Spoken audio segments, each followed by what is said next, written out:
क्या क्या भाई आपकी जो पेपर थर्ड है उसकी फोर्थ यूनिट में है evaluation in teaching, learning process, concept, need and characteristics of evaluation. उसके बाद इवैल्यूएशन डिवाइस पढ़ोगे आप, written, oral and observation. Next पढ़ोगे आप types of evaluation, formative evaluation, summative evaluation and diagnostic evaluation. उसके बाद है grading and its type, continuous and comprehensive evaluation. जो आपका सीसीई है, कॉन्टिन्यूअस एंड कॉम्प्रिहेंसिव इवैल्यूएशन, ठीक है, ये आपका 4 मार्क्स का आता है। ठीक है, अब निकाल लीजिए और जो आपके अदर सब्जेक्ट्स हैं उनको भी निकाल लीजिए। मैम ये जैसे सोशोलॉजी में और ये लर्निंग टीचिंग में सेम है ग्रेडिंग प्रणाली, तो दोनों में से एक ही कर ले। मतलब आपको क्या करना है, जो आपका किसी का इंग्लिश होगा, किसी का एसएसटी होगा, किसी का साइंस होगा, जिसका भी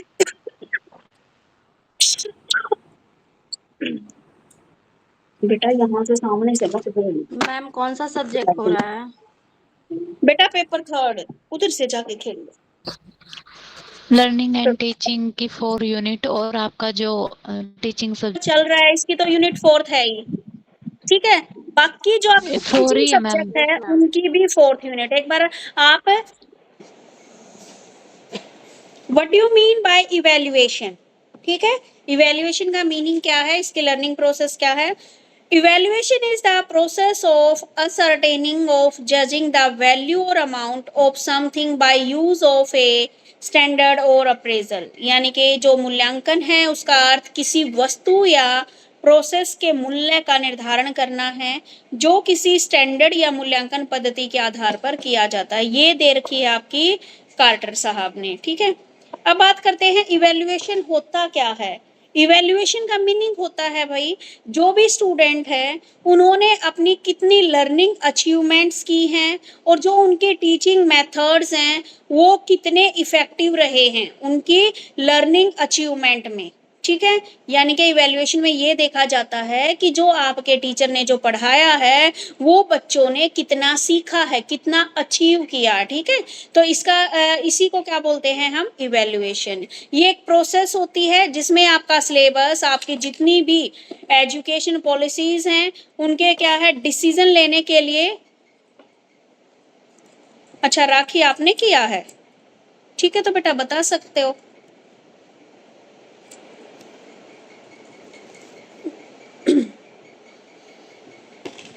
इवैल्यूएशन का मेन ऑब्जेक्टिव क्या है भाई, जो छात्र है उसकी लर्निंग में सुधार करना, टीचिंग प्रोसेस को बेहतर बनाना और जो आपके एजुकेशन से रिलेटेड जो भी लाइबिलिटीज है, जो भी उत्तरदायित्व है उनको सुनिश्चित करता है, ठीक है।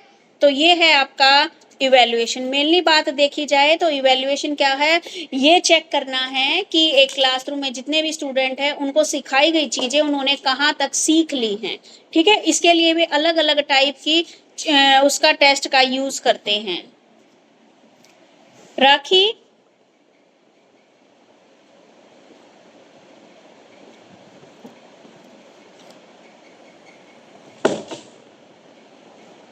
कहाँ है, राखी अभी तो बोल रहे थे आप।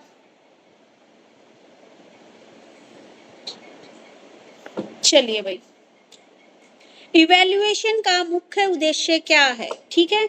आपको सबसे पहले मीनिंग देना है, फिर आपको कई सारे लोगों की क्या है डेफिनेशन। ओके बेटा,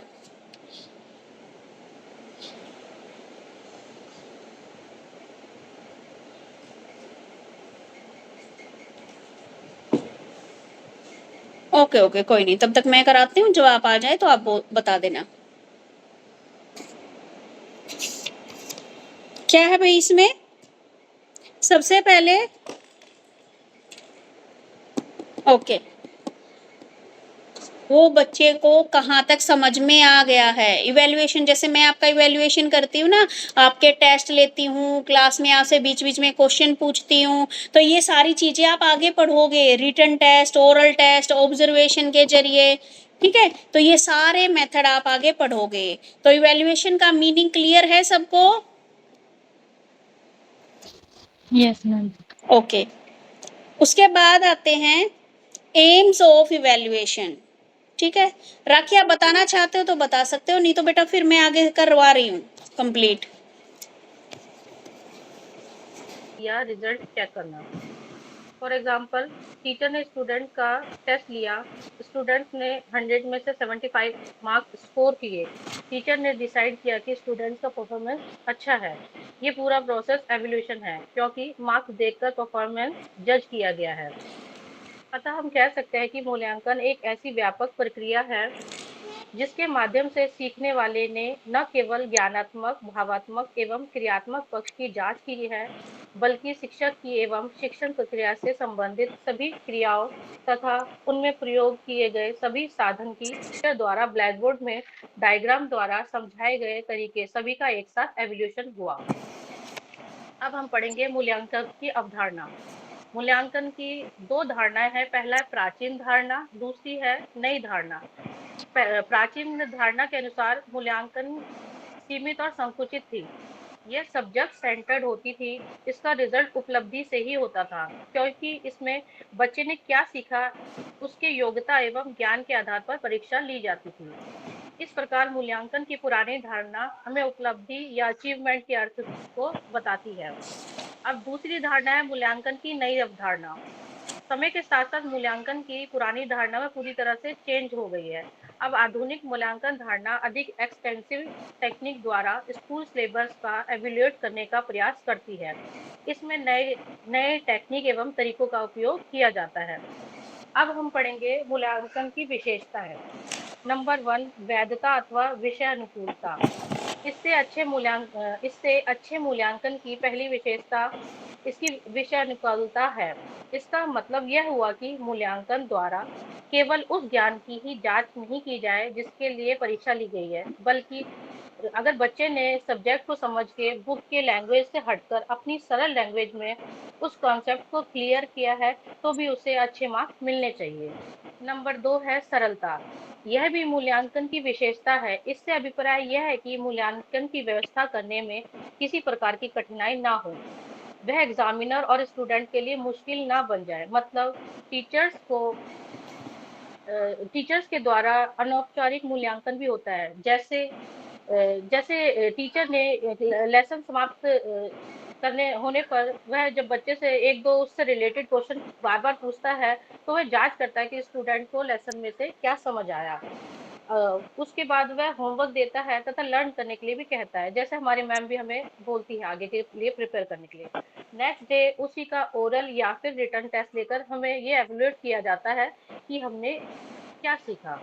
नंबर 3 है वस्तुनिष्ठ। एग्जाम में वस्तुनिष्ठता या सब्जेक्टिव होना आवश्यक है।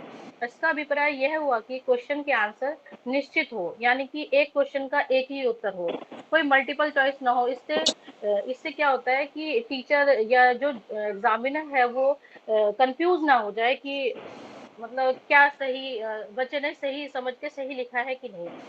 इससे मतलब टीचर को और स्टूडेंट को दोनों को ये शिकायत नहीं रहती कि मतलब अगर मेरे हिसाब से जैसे बच्चे ने लिखा है दो आंसर ये सोच के कि दोनों में से एक तो मेरे हिसाब से सही होगा, और टीचर उससे कंफ्यूज हो जाए कि भाई बच्चे को पहले ही पढ़ा और उसे नहीं समझ आया और मैम ने नंबर नहीं दिए।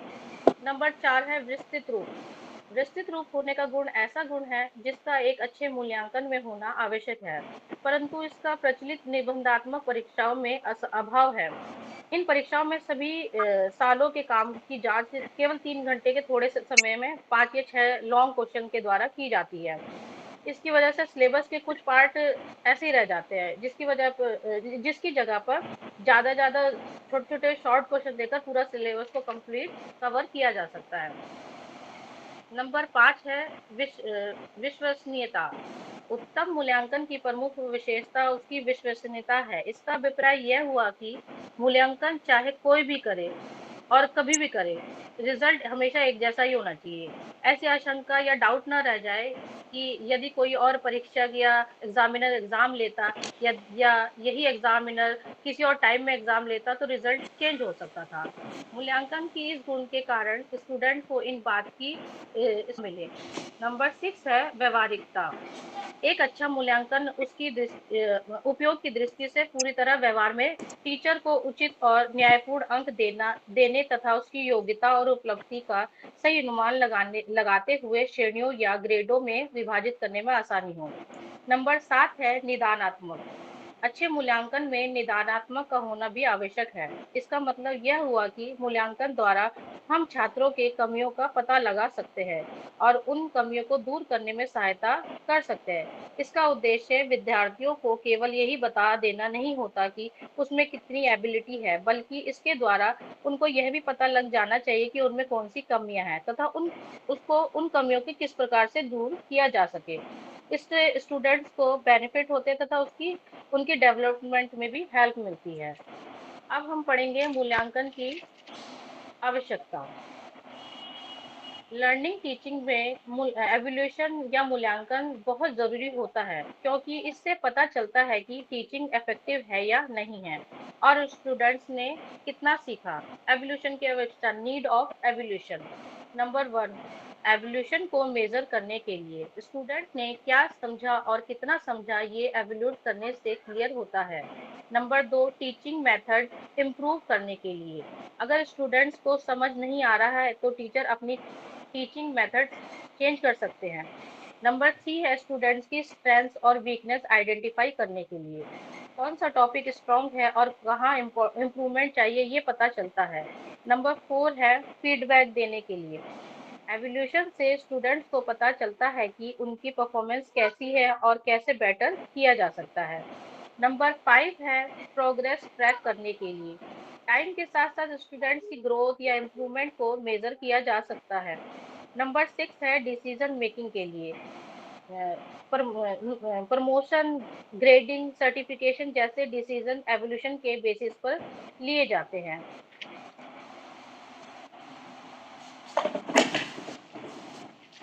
अब है लास्ट कंक्लूजन। टीचर ने चैप्टर पढ़ाया, उसके बाद टेस्ट लिया, फिर मार्क्स दिए, वीक एरियाज बताए।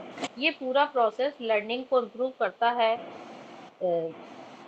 और इसीलिए एवोल्यूशन करना जरूरी है। Thank you ma'am. वेलकम बेटे। देखो बेटा, इन्होंने बताया इवैल्यूएशन के बारे में और इवैल्यूएशन की इसकी करेक्टरिस्टिक्स के बारे में इन्होंने बताया। ठीक है, समझ में आ गई करेक्टरिस्टिक्स सबको? ठीक है, तो फिर देखते हैं एम ऑफ इवैल्यूएशन। इवैल्यूएशन करने का उद्देश्य क्या है? ठीक है, अब मैं सॉरी इवैल्यूएशन मैम। कर रही हूँ। हाँ जी स्वाति। मैम ये अभी राखी ने जो बताया इसमें अवधारणा का ये क्या मतलब हुआ? अवधारणा जो उन्होंने बताई है बुक्स में तो ऐसा कुछ भी नहीं है।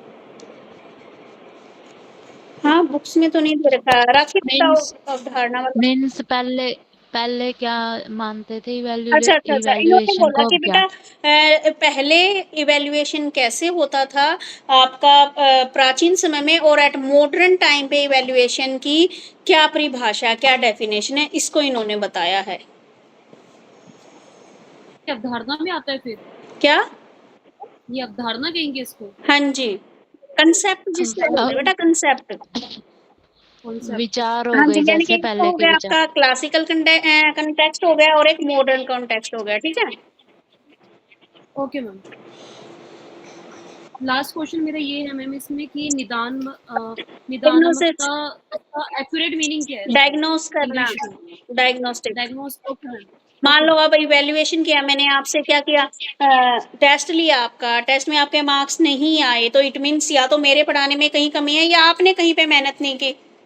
ठीक है, तो फिर उसका हमें क्या करना है, सबसे पहले मैंने डायग्नोस किया भाई, हाँ इस बच्चे के ये इतने कम मार्क्स हैं, तो इसको हो सकता है कि ये कंसेप्ट क्लियर ना हो। फिर हम क्या करते हैं, उस चीज का समाधान करते हैं। ठीक है, कि भाई या तो मैं दोबारा से उस कंसेप्ट को करवाऊंगी क्लास में, ठीक है, या फिर आपको फिर किसी और दूसरे मेथड से समझाने की कोशिश करूंगी। Okay ma'am, thank you so much. ठीक है, उसके बाद थैंक है यू। आपके AIIMS of evaluation. AIIMS of evaluation, evaluation के क्या एम्स है, क्या उद्देश्य है, ऑब्जेक्टिव भी बोल सकते हो आप। ठीक है, कि हम इवैल्यूएशन करते क्यों हैं, एक तो इवैल्यूएशन का ऑब्जेक्टिव क्या है, इवैल्यूएशन का उद्देश्य है टीचर की जितनी भी टीचिंग मेथड्स हैं, ठीक है, उनको उनके सिलेबस के अकॉर्डिंग एडजस्टमेंट करने के लिए और फीडबैक देने के लिए आवश्यक है। वेरी गुड भाई, बिल्कुल सही। जब हम इवैल्यूएशन करते हैं तो हम जो पढ़ा रहे हैं उसका फीडबैक हमें मिलता है।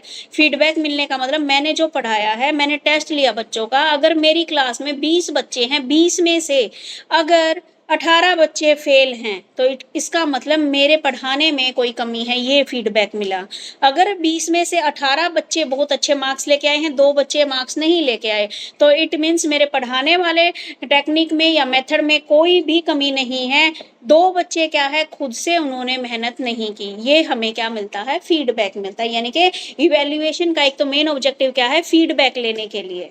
उसके बाद है जो दूसरा ऑब्जेक्टिव क्या है, जितने भी स्टूडेंट हैं उनकी प्रोग्रेस, ठीक है, प्रोग्रेस का पता करने के लिए, ठीक है, कि बच्चे को कितना समझ आया है, कितनी उसने प्रोग्रेस की है या नहीं की है, ठीक है, बच्चे की क्या स्किल है, क्या नॉलेज है, उनको इवेल्युएट करता है, उनको पहचानता है, ठीक है। उसके बाद बताया गया है ये जितने भी स्टूडेंट हैं उनको अपने जो ऑब्जेक्टिव्स है, जो भी उसका विजन है, गोल है, उसको अचीव करने में हेल्प करता है। और इसका ऑब्जेक्टिव जितने भी हमारे अभिभावक है, एडमिनिस्ट्रेटिव है, जितने भी पॉलिसी मेकर है, उनको छात्रों की प्रोग्रेस, उनके कार्यक्रम की टोटल इफेक्टिविटी के बारे में सूचित करता है। यानी कि इवैल्यूएशन के जब द्वारा ही हम माता पिता को बता पाते हैं कि भाई आपके बच्चे ने इतनी प्रोग्रेस की है। इवैल्यूएशन के माध्यम से ही जो हमारे जो क्लास टीचर है, वो जितना भी एडमिनिस्ट्रेटिव स्टाफ है या फिर प्रिंसिपल है या कोई और भी है, तो उनको क्या बताता है, सिर्फ इवैल्यूएशन के माध्यम से ही हम बता सकते हैं बच्चे की इतनी प्रोग्रेस है, ठीक है। उसके बाद क्या है, अगर मान लीजिए कोई भी आवश्यकता है, सबसे पहले तो हम क्या करते हैं, क्या नीड है बच्चे की, उसको आइडेंटिफाई करते हैं। नीड का मतलब मान लीजिए इवैल्यूएशन करते वक्त बच्चे का अगर अच्छा प्रोग्रेस नहीं है तो हम ये प्रयास करते हैं, यानी कि सबसे पहले तो आइडेंटिफाई करते हैं कि बच्चे को क्या समझ में नहीं आया, फिर तुरंत हम क्या करते हैं, उसकी प्रॉब्लम को सॉल्व करने का प्रयास करते हैं। उसके बाद क्या बताया गया है, इवैल्यूएशन ये सुनिश्चित करता है कि जितने भी आपके एजुकेशन प्रोग्राम होने हैं वे उनके लिए एक स्टैंडर्ड निर्धारित करता है, ठीक है। कई बार ऐसे एजुकेशनल प्रोग्राम होते हैं जिसमें स्टूडेंट्स को भी पार्टिसिपेट करना पड़ता है, तो इवैल्यूएशन के माध्यम से टीचर्स को पता है कि उसकी क्लास में कौन सा बच्चे की परफॉर्मेंस अच्छी है, किस बच्चे की परफॉर्मेंस अच्छी नहीं है, ठीक है। तो ये सारी चीजें इसमें बताई गई हैं। तो ये थे आपके इवैल्यूएशन के एम कि हम इवैल्यूएशन क्यों करते हैं। उसके बाद बात आती है हमारी कैरेक्टरिस्टिक्स, इन्होंने बता दी है।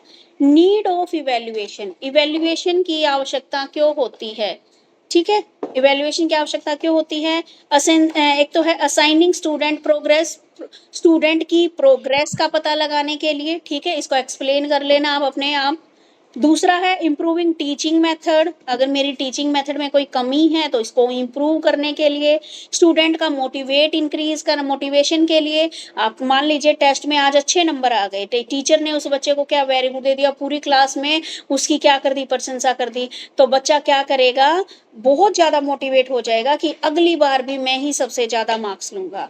आगे एंश्योर अकाउंटेबिलिटी, जो इवैल्यूएशन है वह स्टूडेंट और टीचर दोनों का जो भी प्रोग्रेस रही है उसके बीच अकाउंटेबिलिटी को ठहराता है। अकाउंटेबिलिटी का मतलब है उसकी क्या जिम्मेदारी है, क्या जवाब है, ठीक है। तो ये टीचिंग मेथड को इफेक्टिव और छात्रों के प्रयासों को इवैल्यूएशन के लिए ठोस आधार प्रदान करता है। यानी कि आपकी टीचिंग जो मान लीजिए अगर स्टूडेंट्स का अगर फेलिंग रेशियो ज़्यादा है तो टीचर को क्या है, अपनी जो टीचिंग मेथड है उसको इफेक्टिव बनाना पड़ेगा। अगर छात्रों की तरफ से मेहनत नहीं हो रही तो छात्रों को भी क्या है, ये छात्र की अकाउंटेबिलिटी कि भाई मेरे को पढ़ना है और अच्छे मार्क्स लेके आने हैं। उसके बाद है गाइडिंग कैरिकुलम डेवलपमेंट, जो इवैल्यूएशन है वो डाटा ये क्लियर करता है कि इवैल्यूएशन में कौन से हिस्से हमारे लिए प्रभावी हैं, कौन से में सुधार करने की आवश्यकता है। यानी कि इवैल्यूएशन से हमें पता लगता है ना, हम अलग अलग चैप्टर का टेस्ट लेते हैं तो आपको भी पता लग जाता है कि भाई मेरे ये चैप्टर तो बहुत अच्छे हैं और ये चैप्टर मेरे को नहीं आते। उसके बाद है आपका एनहांसिंग एजुकेशन क्वालिटी, ये आपकी क्वालिटी को इंक्रीज करते हैं। भाई आज के टेस्ट में अच्छे मार्क्स नहीं आए, अगली बार आप और अच्छी मेहनत करोगे तो अच्छे मार्क्स आएंगे, ठीक है। तो ये सारी चीजें क्या है आपकी नीड ऑफ इवैल्यूएशन की, इवैल्यूएशन की आपको इसके लिए आवश्यकता है, ठीक है। यहाँ तक क्लियर है?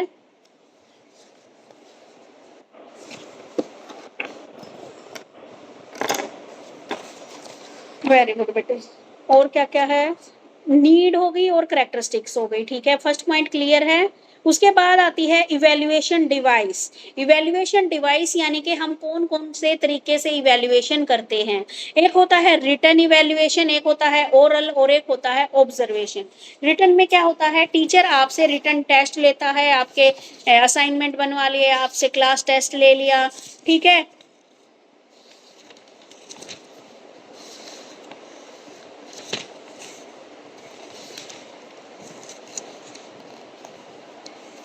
एक मिनट बेटा, मैं मेथड्स निकालूं कौन कौन से हैं। मैम प्रिंसिपल्स ऑफ इवैल्यूएशन करना है? बेटा अगर आएगा तो जरूर करवाऊंगी, अभी मैं जो आगे से देख रही हूँ ना उसके अकॉर्डिंग चल रही हूँ। मेरी बुक में जैसे दे रखा है ना, तो आगे पीछे दे रखा है ना सब मेरी बुक में,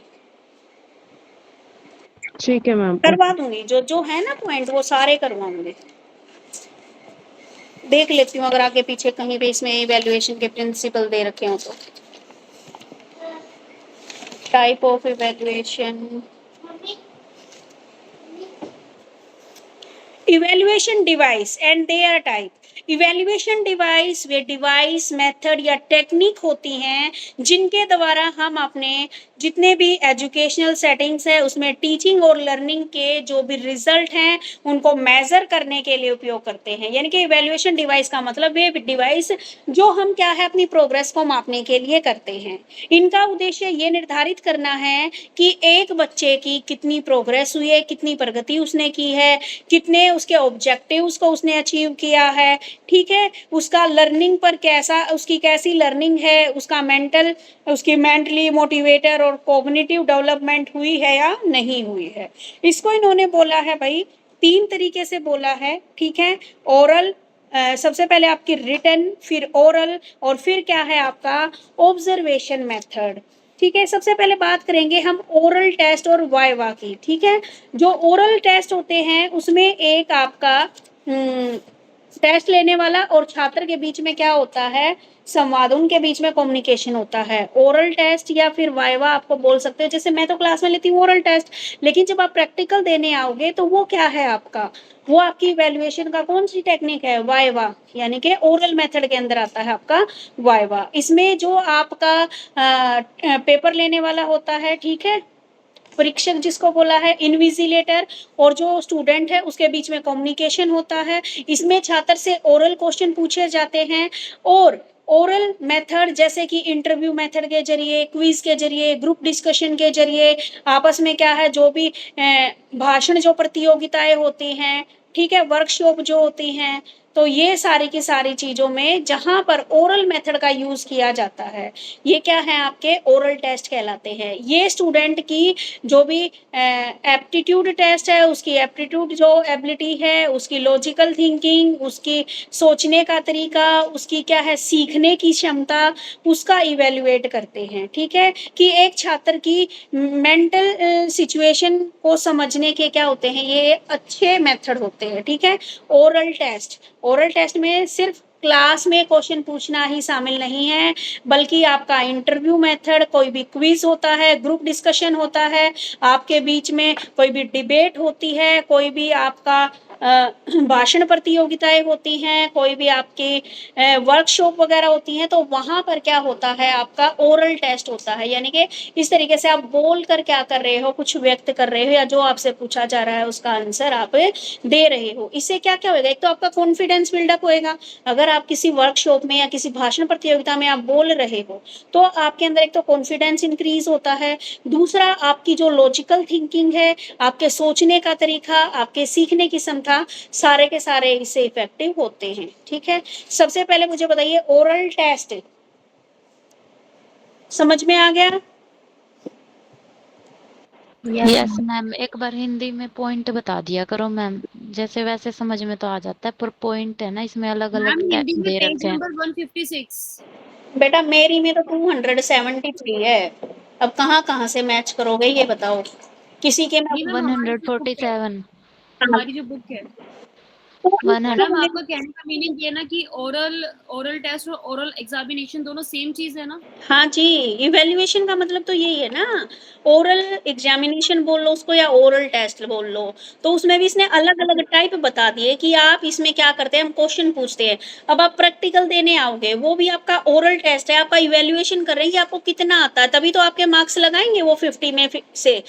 आपकी 4 प्रैक्टिकल है, यानी कि 200 में से अगर कोई बच्चा बिल्कुल भी जवाब नहीं देगा तो क्या करेंगे उसके, ठीक है। नहीं मैम। तो ये अलग अलग मेथड बता दिए हैं भाई, हिंदी में देख लो साक्षात्कार, इससे अच्छा तो इंटरव्यू लिखना है, उसके बाद है क्विज, समूह चर्चा यानी कि ग्रुप डिस्कशन, पैनल चर्चा, बहस, भाषण प्रतियोगिता और संगोष्ठियां। अब मुझे बता दो आंचल, इंग्लिश में इजी है या हिंदी में इजी है? तभी तो कह रही हूँ ना मैम, एक बार ये मैम बता हिंदी दो, में मैं इजी इनको है। इंग्लिश में सॉरी लिख इंग्लिश दूंगी में। ना।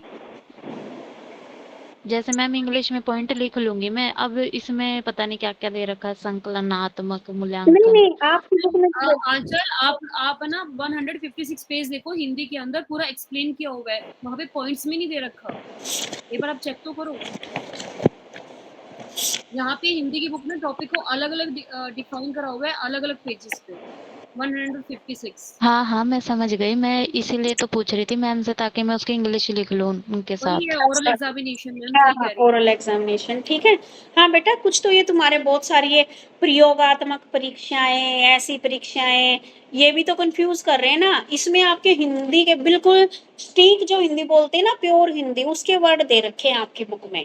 Yes ma'am, proper. मैम मैं भी कंसेप्ट है ना इंग्लिश में लिख के ही क्लियर करती हूँ, हाँ ऐसे तो जी, होते ही नहीं हिंदी से। हाँ जी। अब देखो ओरल जो टेस्ट है उसका मीनिंग क्लियर है। Yes ma'am. अब देखो ओरल टेस्ट की क्या क्या विशेषताएं होनी चाहिए, भाई अब मैं ओरल टेस्ट आपसे ले रही हूँ तो बिल्कुल इजी होना चाहिए, ऐसे नहीं कि मैं कोई ऊट पटांग क्वेश्चन आपसे पूछ लूं। उसके बाद और कैसे होने चाहिए, ये आपके रेफरेंस जो दिया गया है वो स्पष्ट रूप से बताना चाहिए, आपकी समस्या का समाधान करने के लिए होना चाहिए, द्वि ऐसा डबल मीनिंग वाला नहीं होना चाहिए, बस यही दे रखे हैं। और इसकी क्वालिटीज यानी कि इसके क्या क्या गुण दे रखे हैं और क्या क्या इसकी हानियां दे रखी हैं, ठीक है। इसके लाभ बताइए क्या क्या भाई ओरल टेस्ट के। एक तो आपके अंदर कॉन्फिडेंस बिल्डअप होता है, आत्मविश्वास बढ़ता है। दूसरा, मैम टाइम टाइम सेविंग है। हाँ जी टाइम सेविंग है। मान लीजिए मैं एक क्लास में मेरी में टाइम सेविंग तो हाँ हो मैम जैसे सकता है, जैसे जल्दी फॉर जल्दी। एग्जांपल एक क्लास में 100 स्टूडेंट है, जैसे कंडक्ट कर देते हैं क्लास को, तो अगर हम रिटर्न में लेते हैं ना, चेकिंग में प्रॉब्लम, वहाँ पे टीचर्स हाँ की हाँ जरूरत है, और ओरल में कि हम जल्दी वेरिफिकेशन कर सकते हैं। हाँ जी वेरी गुड। और बताइए पॉइंट्स, आप लोगों से ही करवाओ मैम मुझे मैम पॉइंट। हाँ जी मैम विद्यार्थियों की विभिन्नता को पहचानने में सहायता। क्या हो अपने गया क्वेश्चन आरती? चेंज कर सकते हैं। मैम इसके एडवांटेज बता रहे थे, विद्यार्थियों की विभिन्नता है, जो मतलब अलग अलग डिफरेंट डिफरेंट स्टूडेंट है, उनको पहचानने में हेल्प मिलती है। बेटा वन बाय वन बोला करो, ऐसे ना तुम भी डिस्टर्ब हो रहे हो, बाकी क्लास भी डिस्टर्ब हो रही है, सारे बच्चे सब एक एक पॉइंट चाहे देख के बता दो मुझे, कोई दिक्कत नहीं है, पर सब बच्चा एक एक पॉइंट बताएगा, उससे क्या होएगा तुम्हें याद रहेगा ये, और जो खुद से बताएगा उससे तो अच्छी बात है ही नहीं कुछ। बताइए अब मैम इसको। बच्चों की नॉलेज के मैम बच्चों की नॉलेज के बारे में भी पता चलता है कि बच्चों को चैप्टर में कितना पता चला और उसको आगे और कितना जानने की जरूरत है। Very good, next. Self ma'am confidence आता है हमारा मैम, सेल्फ कॉन्फिडेंस बढ़ता है बच्चों में। हाँ हाँ ये तो बता दिया मैंने।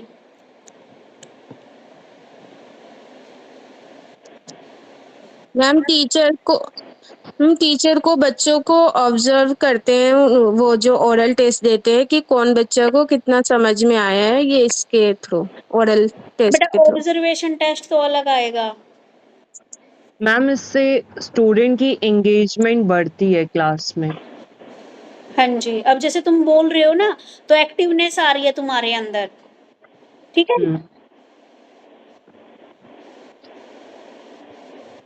मैम इससे ना बच्चे के अंदर है ना, जैसे आंसर देने की क्वालिटी बहुत जल्दी बढ़ जाती है। जैसे ठीक आपने है। कुछ पूछा और हमने उसका आंसर दिया, तो हमें प्रेजेंस ऑफ माइंड बहुत शार्प हो जाता है। हम किसी भी टॉपिक को समझने के लिए बहुत जल्दी एबल हो जाते हैं कि मैम ये कहना चाहती है और हमें इतना समझ में आ चुका है, तो आराम से उस चीज़ को इन फ्यूचर अपने करियर में भी अप्लाई कर सकते हैं। तो ओरल लर्निंग से हमें बहुत कुछ इन प्रैक्टिकल लाइफ में बहुत कुछ सीखने को मिलता है। कॉन्फिडेंस हमारा बढ़ जाता है, हमें आई कांटेक्ट करने में तकलीफ नहीं होती, और सबसे बड़ी बात हेजिटेशन नहीं होती किसी के सामने बोलने में। आज के टाइम में तो कुछ किसी के सामने बोलने से भी डर लगता है कि क्या सोचेगा हमारे बारे में। लेकिन जब हम ओरल लर्निंग से सीखते हैं तो उस कॉन्फिडेंस को हम आसानी से अचीव कर सकते हैं। मैम इसके अंदर ओरल के अंदर तो फर्स्ट मैंने आपको बताया था कि टाइम सेविंग है, सेकंड ये है कि अगर हम क्लास में स्टूडेंट्स का ले रहे हैं तो उससे क्या होता है कि बच्चे की थिंकिंग पावर इनहेंस होती है। सेकंड, अगर बच्चा कुछ अपने पॉइंट्स को एक्सप्लेन करने के लिए कैपेबल होता है और टीचर्स को हैंड टू हैंड करेक्ट कर सकते हैं। प्रोनाउंसिएशन स्किल्स बढ़ जाती है मैम इसमें। हाँ जी। आगे हैं इसकी क्या-क्या हानियाँ हैं? अब ये तो सारी मेरिट्स बताई आपने, डीमेरिट्स और बताइए क्या-क्या हो सकती हैं? मैम ये वीक स्टूडेंट के लिए अच्छा नहीं है। हाँ, यस मैम। बिल्कुल सही। और बच्चे इसमें शाय रहते हैं, बोल नहीं पाते। कुछ जो बच्चे जैसे कि रिटन में होते हैं जिनकी हेजिटेशन होता है बोलने के लिए, वो मतलब बहुत से बच्चों के अंदर मैम होता है क्लास के अंदर जो लिखने में अच्छे होते हैं बट बोलने में अच्छे नहीं होते हैं। उनके लिए वेरी मैम गुड, बहुत प्रॉब्लम क्रिएट करता है, वो अपने आप को एक्सप्रेस नहीं कर पाते हैं वहाँ। Very good, very good. इसी मैम इसीलिए बच्चे जो होंगे, जो वीक स्टूडेंट होंगे, वो आंसर नहीं करेंगे, और जो मतलब जो पढ़ने में अच्छे हैं या बोलने में जो अच्छे हैं वो आंसर कर पाएंगे। इस वजह से उनके पास पक्षपातपूर्ण होगा, मतलब ये तकनीक। मैम इसमें टीचर्स की ना पावर ज्यादा लगती है। और टीचर स्टूडेंट के बीच में बॉन्ड भी बनता है मैम। पॉजिटिव में आता है आंसर हाँ, बॉन्ड बन नहीं जाएगा। कि अगर हाँ, अगर मान लो स्टूडेंट को टीचर की बात समझ में ना आ रही हो या टीचर को स्टूडेंट की, तो वो बॉन्ड डिस्कनेक्ट भी तो हो जाता है ना। बिल्कुल सही बोला। चलिए, अब मैं मानूँ कि सबको ओरल टेस्ट, हाँ, लैंग्वेज बैरियर इश्यू बिल्कुल सही बोला दीपिका। अब मैं मानूँ कि ओरल टेस्ट सबको आ गया समझ में, मतलब पेपर में आ गया तो लिख सकते हो। Yes ma'am.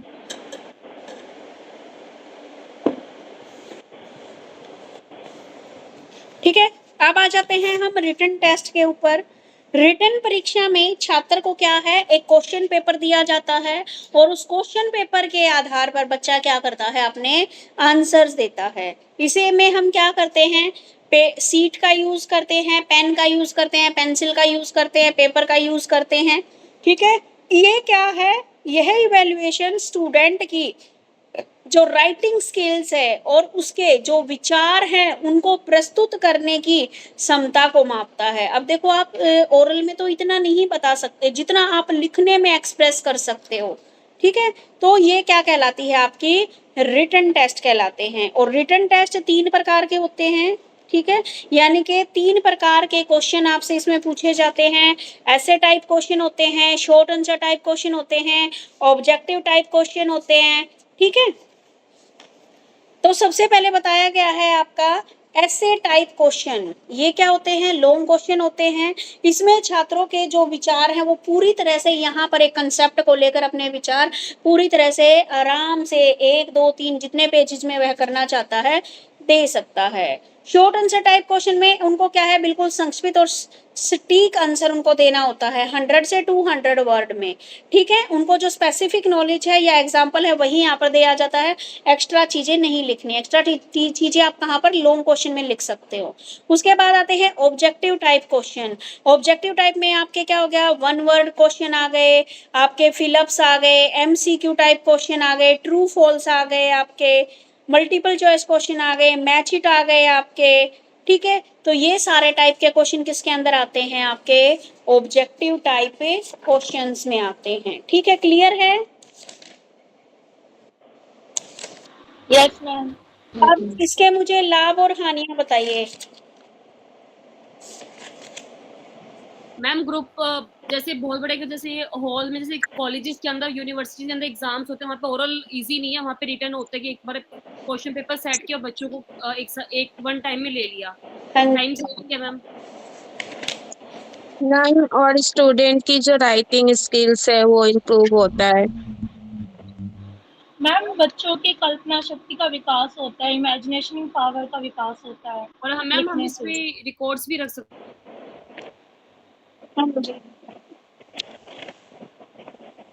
और कम मैम खर्चीली है, इस मेथड कम खर्चीला है। एज अ प्रूफ इसे दिखाया जा सकता है बच्चे की परफॉर्मेंस का। वेरी गुड, हमारे पास प्रूफ होता है। रिकॉर्ड इजी सबका मेंटेन रहता है, जैसे आजकल स्कूलों में रिकॉर्ड्स मेंटेन होते हैं मैम, ओरल में नहीं कर सकते हम, इसमें रिटन में हम रख सकते हैं अपने पास। बच्चे की राइटिंग स्किल्स इंक्रीज होती हैं। बच्चे को क्या है, अपने व्यूज को एक्सप्रेस करने का मौका मिलता है। बच्चा ज्यादा क्रिएटिव बनता है और थिंकिंग पावर उसकी बढ़ती है, क्योंकि सोच सोच कर लिखेगा। छात्रों का जो पर्सपेक्टिव है वो पता लगता है। इफेक्टिव कवरेज, ठीक है, एफिशिएंट कवरेज दीपिका ने बताया है। हाँ जी, फीडबैक और सेल्फ असेसमेंट हो जाती है बच्चे की, बिल्कुल सही। क्लियर है यहाँ तक। अब इसके रिटन टेस्ट की क्या क्या कमियां हैं ये बता दीजिए। मैम क्रैमिंग जो जी रटते हैं बच्चे, बिल्कुल, रोट लर्निंग हो गया। और कुछ बच्चे ना सिर्फ रिटन पे ही मतलब कि वो अपने आप को मैम क्या कहेंगे उसको, एग्जैक्ट वर्ड मेरे यानी माइंड में नहीं आ रहा, हाँ, यानी कि रिटन में तो अच्छे हो जाते हैं, ओरल में अच्छे नहीं हो पाते बहुत सारे बच्चे। लिखने की क्षमता पर ही निर्भर रहते हैं, सिर्फ उनको हाँ, लिखने में ही आता है, ओरल में मैम समय ज्यादा लगता चीटिंग है। इसमें बहुत इजीली की जा सकती है। हम्म, ठीक है, टाइम कंज्यूमिंग प्रोसेस है। उसमें तो आप क्या है, आधे घंटे में पूरी क्लास से क्वेश्चन पूछ लिए जाते हैं, और इसमें क्या है, कम से कम 3 घंटे चाहिए आपको अपनी ये वाला रिटर्न पेपर देने के लिए। और मैम इसमें टीचर्स को मतलब कि एग्जाम को चेक करने में टाइम लगता है, जिससे बच्चों को अपना रिजल्ट और उसमें वैल्यूएशन करने रिजल्ट में में देरी होती है, यानी कि इन क्लास डिस्टर्ब। ये कैसे हुआ दीपिका, इसको जरा एक्सप्लेन करना।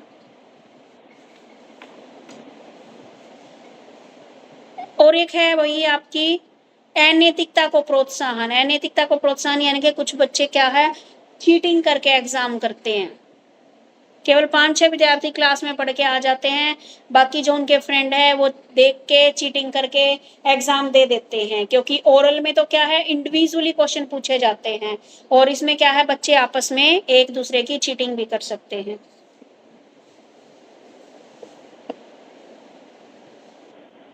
मैम इसमें जो फीडबैक देने का टाइम पीरियड होता है वो बहुत लंबा बहुत होता है, लंबा होता जिसकी है। वजह से इंटरेस्ट कई बार मतलब चैप्टर अगर बहुत पहले करवाया गया था और एग्जाम हुआ है उसके बाद में 1 महीने बाद अगर रिजल्ट आ रहा है तो बच्चा भी भूल जाता है मेरी मिस्टेक कहाँ पे थी या वो कॉन्सेप्ट क्या था। ठीक है दीपिका, आ गया समझ में। वो जो अभी हम बोल रहे थे वही बोल रहे हो आप भी, कि आगे पीछे बैठे एक दूसरे को डिस्टर्ब करते हैं। ठीक है, अब ये लिख के आ सकते हो रिटन टेस्ट क्या होते हैं। अब देखो भाई, आपकी बुक में ना अब इसने बताया है रिटन टेस्ट के सुधार के क्या क्या सुझाव हैं।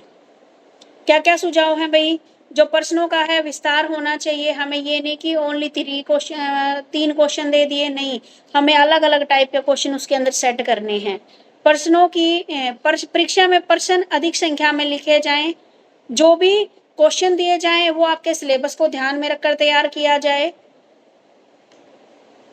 इसमें शॉर्ट क्वेश्चन, ऑब्जेक्टिव टाइप सबको जोड़ना चाहिए। हमें क्या है, इजी और क्लियर क्वेश्चन हमें देने चाहिए। ऐसे प्रश्न पत्र का निर्माण हो करने वाला व्यक्ति तथा परीक्षक एक ही व्यक्ति होना चाहिए, जिसने पेपर सेट किया है, और जो को पेपर चेक कर रहा है वो एक ही व्यक्ति होना चाहिए। जो लैंग्वेज है वो बिल्कुल सिंपल, सहज और स्वाभाविक होनी चाहिए ताकि सबको वो समझ में आ सके। और जो भी प्रश्न दिए जाने हैं उनमें ग्राफ, चार्ट ये आदि से संबंधित भी प्रश्न पूछे जाने चाहिए बच्चों से। बच्चे को सबसे पहले तो प्रश्न जो क्वेश्चन है वो क्लियर होना चाहिए, ठीक है। नहीं तो क्या है, सब अपने अपने अकॉर्डिंग उसका अर्थ निकाल लेते हैं अगर क्वेश्चन में थोड़ी सी भी मिस्टेक हो गई तो।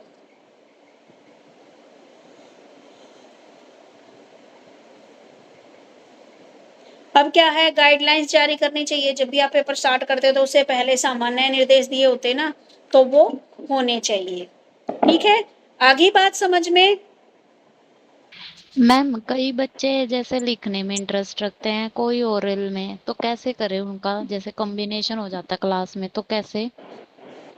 भाई अब वो तो देखो, टीचर दोनों चीजें देखता है। अब ऑब्जर्वेशन मेथड करेगा तो वो ये भी देखेगा कि कौन से बच्चे तो रिटर्न में अच्छे हैं, कौन से बच्चे ओरल में अच्छे हैं, ठीक है। कुछ बच्चे दोनों में ही अच्छे होंगे और कुछ बच्चे दोनों में ही निकम्मे होंगे, ठीक है। तो वो अब टीचर को देखना है कि वह उनको किस लेवल तक उसमें सुधार कर सकता है, क्योंकि डायग्नोस टीचिंग भी तो इसी के बाद होती है आपकी।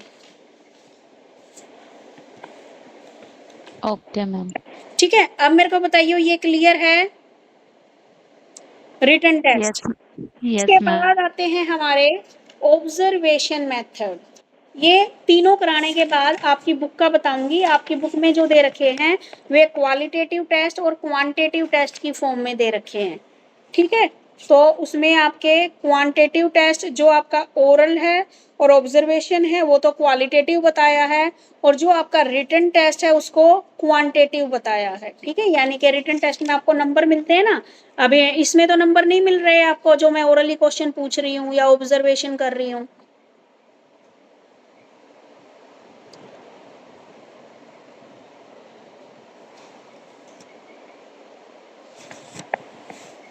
अब देखो भाई, अब बात आती है हमारी ऑब्जर्वेशन मेथड की। ऑब्जर्वेशन का मीनिंग होता है किसी भी व्यक्ति, वस्तु, घटना या जो भी आपका निरीक्षण करता है ताकि जो स्टूडेंट है उसके बिहेवियर को समझा जा सके। और एक टीचिंग इवैल्यूएशन मेथड के रूप में स्टूडेंट का जो भी बिहेवियर है, स्किल है और जितनी भी एक्टिविटीज़ हैं उनको नेचुरली और वास्तविक शैक्षणिक वातावरण में सिस्टमैटिक रूप में देखना और रिकॉर्ड करना। ऑब्जर्वेशन के माध्यम से छात्रों के ज्ञान और स्किल को लागू करने की प्रोसेस को सीधे और तत्कालिक रूप से मूल्यांकन किया जाता है। ये कई प्रकार के व्यवहारों पर ध्यान देखो बेटा, पहले इसका मीनिंग क्लियर करवाते हैं। ऑब्जर्वेशन का क्या अर्थ होता है, कोई भी वस्तु है, घटना है, उसको ऑब्जर्व करना। यानी कि जब आप क्लास में बच्चे होते हैं तो आप उनको ध्यान से देखते हो, वो कैसा बिहेवियर कर रहे हैं, बाकी बच्चों से कैसे बातचीत कर रहे हैं, स्कूल का काम कैसे कर रहे हैं, यानी कि हर एक उनकी एक्टिविटी को आप क्या करते हो, फॉलो करते हो, ठीक है। तो ये ऐसा मेथड है जो मेनली क्या है, आपके बिहेवियर के को पर कंसंट्रेट करता है, ठीक है।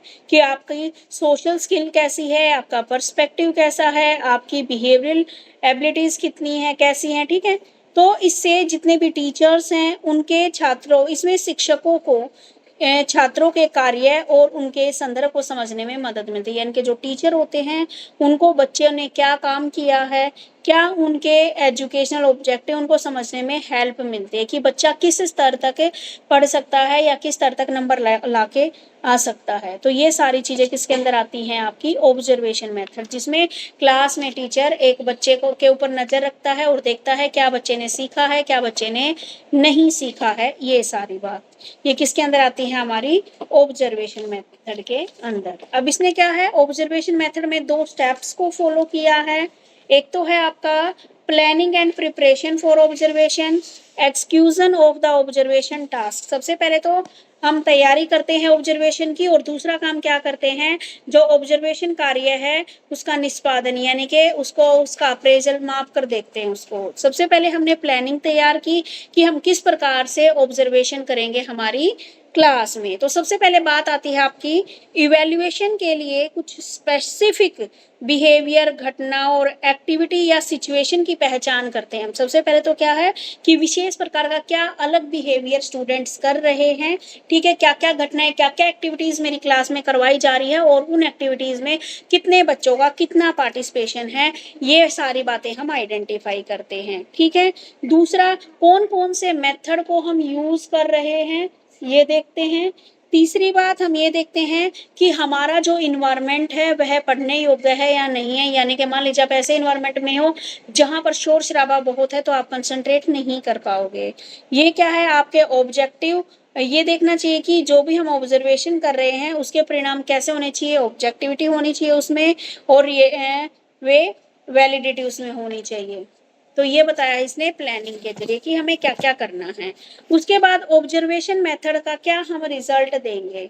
तो इसमें क्या है जो ऑब्जर्वेशन कार्य है उसको वास्तविक रूप से योजना और तैयारी के अनुसार किया जाता है और बेहतर परिणाम प्राप्त करने के लिए निम्नलिखित दिशा निर्देशों का पालन करना पड़ता है, ठीक है।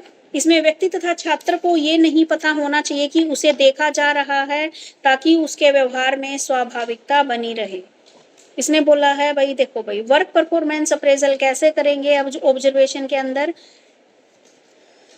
सबसे पहले तो हमें स्टूडेंट को ये नहीं पता होता कि उसकी ऑब्जर्वेशन हो रही है या नहीं हो रही है।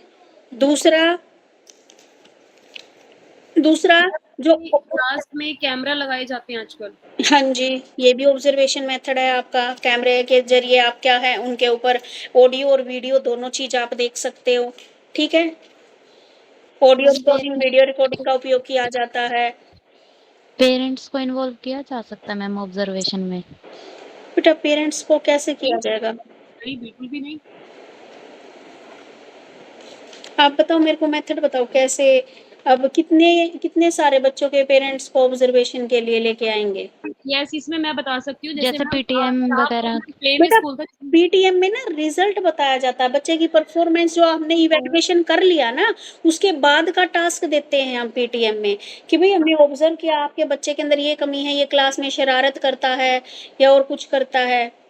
मैम जैसे मेरा बेटा स्कूल जाता था तो उसके स्कूल में मुझे लाइव एक्सेस की फैसिलिटीज़ मिली हुई थी, तो मैं अपने घर में बैठ के अपने बेटे की क्लासरूम पूरी देख सकती थी। तो अब हो गई होगी ये बड़े-बड़े स्कूलों में होगी बेटा ये फैसिलिटी, बाकी सब स्कूलों में नहीं है ये। मैम प्लेवे और नर्सरी उनके स्कूल में फैसिलिटीज़ प्रॉपर है कि हमें लाइव एक्सेस मिलता है और हम अपने बच्चे को पूरा देख सकते हैं टीचर क्या कर रहा है, हमारा बच्चा क्या कर रहा है और हम वहाँ पे उनको पॉइंट ऑफ व्यू कर सकते हैं कि आप ये चीज़ कर सकते हैं। ये फैसिलिटीज़ प्रॉपर है मैम। ओके। और बताइए और क्या-क्या हो सकता है ऑब्जर्वेशन में?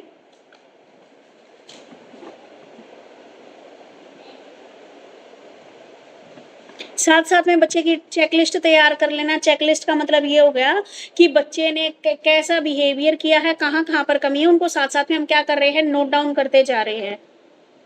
ताकि हम जब उसमें सुधार वाली बात आए तो जल्दी से हमें पता हो कि ये बच्चे के अंदर कमी है और हमें इसमें सुधार करना है।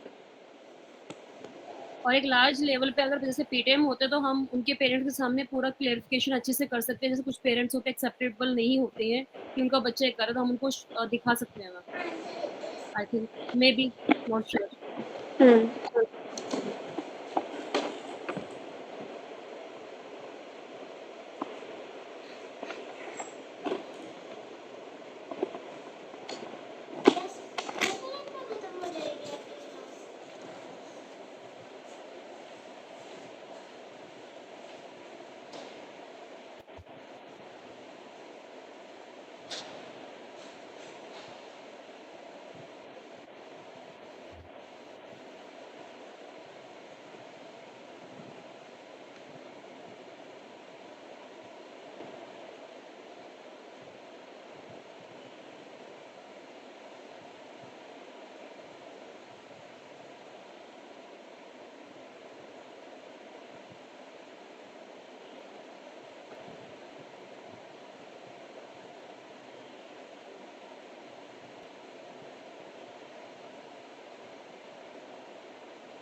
एक बार कोई इनके मतलब इंग्लिश में पॉइंट्स बता देगा, उसके अकॉर्डिंग मैं एक्सप्लेन कर दूंगी। ये टाइप्स ऑफ ऑब्जर्वेशन, हाँ जी स्वाति जी। ये सहभागी निरीक्षण में तो ये आता है कि पार्टिसिपेशन ऑब्जर्वेशन, जिसमें जो स्टूडेंट पार्टिसिपेट कर रहे हैं या नहीं। पार्टिसिपेट कर रहे हैं, और एक ग्रुप के थ्रू अगर हम कोई भी ऑब्जर्वेशन कर रहे हैं, उसमें क्या होता है, सभी को मोटिवेशन पार्टिसिपेशन करने का मौका मिलता है और सब घुल मिलकर मतलब कि एक साथ मिलकर कार्य करते हैं, इसके अंदर ये है। ओके, और जो नॉन पार्टिसिपेट ऑब्जर्वेशन, जिसमें पार्टिसिपेट नहीं होता है। हाँ, अब क्लियर है। और ये नियंत्रित निरीक्षण विधि मतलब फर्स्ट पॉइंट है, इसमें क्या है, ये कंट्रोल हाँ, ऑब्जर्वेशन। कंट्रोल है, कंट्रोल। इसमें इसके जो कुछ पॉइंट्स यहाँ पर हैं, जो मेरे पास बुक है, मैं उसके अकॉर्डिंग बता रही हूँ कि जो मतलब कि जो पार्टिसिपेशन होता है उसमें क्या होता है, जो टीचर होता है वो एक एक पार्टिसिपेट के रूप में ग्रुप में काम करता है और इस प्रकार वो छात्रों पे पूरा अपना कंट्रोल रखता है, व्यवहार में उस पर कंट्रोल करता है, ये लिखा हुआ है। मीन्स पहले ही प्लान बना लेता है कि हाँ, ये वर्क करना है। ठीक बिल्कुल है। बिल्कुल। फॉर एग्जांपल अगर हम अपनी लाइफ से ले, तो हमारी क्लास में टीचर हमें कोई ग्रुप एक्टिविटीज देती थी, उनको पता होता था कि कहाँ पर क्या करना है, और उसी अकॉर्डिंग वो स्टूडेंट्स को भी इन्वॉल्व करती थी, कौन उस एक्टिविटी को अच्छे से कर पाए। ठीक है, फिर अभी ना ये घर से आप लोग पढ़ के आना, ठीक है। और ओके मैम। कल के लिए मैं टॉपिक दे रही हूँ आप लोगों को, टाइप ऑफ इवेल्युएशन कराऊंगी, जिसमें है आपका formative, summative and diagnostic. Formative जैसे बीच में आपके बच्चों के यूनिट टेस्ट होते हैं ना, वो फॉर्मेटिव होते हैं। समेटिव होते हैं जो आपके फाइनल एग्जाम होते हैं वो। हाँ जी, SA1 SA2 जिसको बोलते हो। और डायग्नोस्टिक टेस्ट होते हैं बाद में। अब तो मुझे बताइए फॉर्मेटिव टेस्ट वाला कौन सा बच्चा करके लाएगा? मैम मैं, हाँ चल। ठीक है बेटा। और समेटिव में मैं कर लूँ? समेटिव ठीक है। फिर दीपिका ने बोला है, दीपिका डायग्नोस्टिक कर लोगे? मैम डायग्नोस्टिक वाला हम करेंगे। कौन बोल रहा है बेटा? अभी तो दीपिका ने ले लिया ना ये टॉपिक। आप ग्रेडिंग सिस्टम प्रिपेयर करके ले आना बेटा। मेहंदी आपका क्या नाम है बेटा? ये इसके नाम से आ रहा है। मैम हमारा आरती नाम है, ये हमारा चैनल है ना, इसलिए हमारा वो आता है, अच्छा चैनल का नाम आता है। अच्छा, चलो कोई बात नहीं। तो यहाँ पे मैं बता देती हूँ, फॉर्मेटिव में किसका नाम लिखना है? आंचल मैम। आंचल। समेटिव में स्वाति। स्वाति, ठीक है। डायग्नोस्टिक दीपिका, ठीक है। और ग्रेडिंग सिस्टम में आरती, मेहंदी वाली आरती। 2 आरती है ना? मेक ही वो चैनल नेम है मेहंदी आर्ट। नहीं, दो आरती है ना बेटा। फिर दूसरी आरती ने भी हैंड रेज कर रखा है। Yes ma'am, yes ma'am. बेटा यस मैम। बेटा आरती जिसने आज बोला था ना, वो कल मत बोलना, नेक्स्ट डे आ जाएगा। फिर रह गया आपका CCE, continuous and comprehensive evaluation. जहां तक है मेरे को ना कल ये कंप्लीट कराना है। और ये जो मैम टॉपिक लड़के आपने भी हैं यहाँ पे, क्या बेटे? लड़के भी हैं इस ग्रुप में, कोई नहीं कराता। बेटा राहुल बोलेगा। बेटा देखो, लड़के हैं, मैं मना नहीं कर रही, लेकिन अपने इंटरेस्ट से बोल रहे हो आप लोग। नहीं, अब मैं जबरदस्ती किसी को दूंगी, अगले दिन वो क्लास से ही गायब मिलेगा। CCE। हाँ जी, कल ना मैं कर लूँ? मैम कॉम्पिटिटिव और कंटिन्यूअस में करो एवोल्यूशन। मैं हाँ, समेटिव उनको दे दो, CCE मैं कर लेती हूँ। बेटा 2 नहीं, एक ही टॉपिक दूंगी स्वाति। मैम मैं ये कह रही हूँ, समेटिव आरती जायसवाल को दे दीजिए और CCE मैं कर लेती हूँ। ठीक है स्वाति। फिर स्वाति का ये हो गया, ये आरती दूसरी वाली हो गई। लास्ट टॉपिक मेरा हो गया मैम अब। ठीक है, कल ना जहां तक कोशिश है मैं कंप्लीट करा दूंगी आपकी ये बुक, और फिर Yes, ma'am. Next book start करेंगे। और ये जो जितने टॉपिक आज मैम बैठ के, मेरा कौन सा टॉपिक एक बार क्लियर कर दो। सबमिटिव असेसमेंट बोल रही हूँ, सबमिटिव वाला। Okay ma'am. और बेटा देखो, एक काम करना, आज जैसे ही तुम्हारी क्लास ओवर होती है, तो अपनी जितनी टीचिंग सब्जेक्ट वाली बुक है ना, उसमें से खोल के देख लेना कौन कौन सा टॉपिक तुम्हारा हो गया ना, उसको निशान लगा लेना और बता देना जब मैं टीचिंग सब्जेक्ट से बुक कराऊंगी कि मैम ये नहीं हुआ 4th यूनिट में से, फिर मैं वही पढ़ाऊंगी। ठीक है? Okay, ma'am. ओके बेटे, बाय, फिर कल मिलते हैं। Bye ma'am, how's your exam ma'am? बेटे अच्छे हुए एग्जाम, तो बस बैटरी 3% रहेगी, मेरे को चार्जिंग लगाना है phone. Okay ma'am, okay. Okay ma'am, okay bye. बेटे बाय।